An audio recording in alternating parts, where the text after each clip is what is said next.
Buongiotti, buongiorno. Ciao. Ieri avrà senz'altro sentito di tutti questi arresti, queste implicazioni con la Camorra. La Camorra è arrivata anche qui in Veneto. Beh, da parecchio che c'era.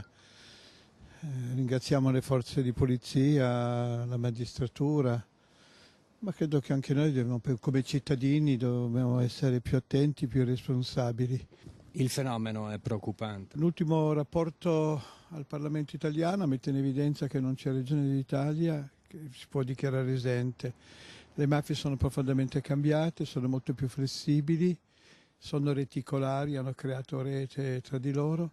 Oggi è molto forte la famosa area grigia, questa commistione tra legale e illegale.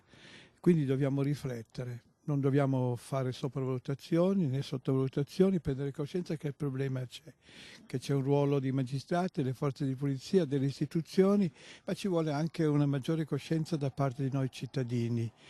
La conoscenza è la via maestra del cambiamento e poi mafia e corruzione ci impoveriscono veramente un pochettino tutti, inquinano la bellezza e il valore, la meraviglia delle nostre terre, che sono delle belle terre con della bella gente.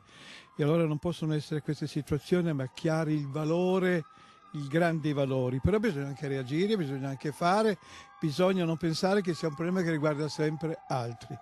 È un male curabile.